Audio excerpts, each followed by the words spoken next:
আরে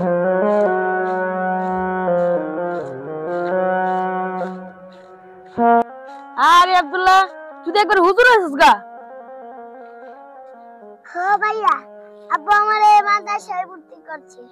high high রে, মামা তো তোর জীবনটা পুরো নষ্ট করে লাইছে। ভাই তুমি কতটা কি লিখে খুলা? আরে বেকল, আমরাও স্কুলে পড়তাছি, 2 দিন পরে কলেজে পড়ুম, বড় বড় চাকরি করুম। তোর মাদ্রাসায় হুজুর কি চাকরি করতে পারবে? আমার আব্বুরে কব আমারে মাদ্রাসায় ভর্তি না করতো। আব্বু তোমরা এখানে কি করতেছো?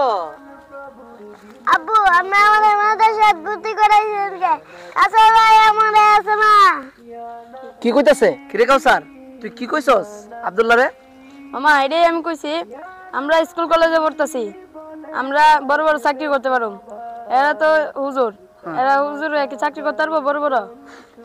আরে তুমি এই কথা কইছো কাউসার, এই জন্য তো তার মনটা খারাপ হয়ে গেছে গা।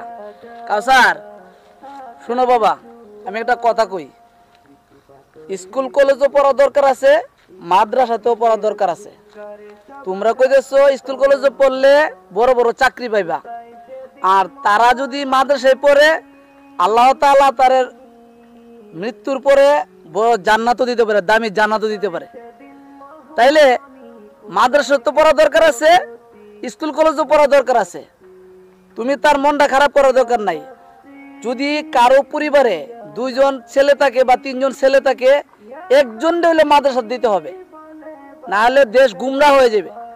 ঠিক আছে বাবা, এরকম মন খারাপ করবা না, সবসময় তাদেরকে উৎসাহ দিয়ে রাখবা।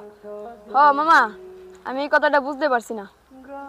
আব্দুল্লাহ, তোমরা মাদ্রাসাত পড়তেছ, আমরা স্কুলে পড়তেছি, দুটোটারই দরকার আছে। তোমরা মাদ্রাসাত পড়তে থাও, আমরা স্কুলে পড়তে থাকি। ঠিক আছে বাবা? আচ্ছা ঠিক আছে, তাহলে এবার চলো। হ্যাঁ, উদর শিশুর জন্ম হবে,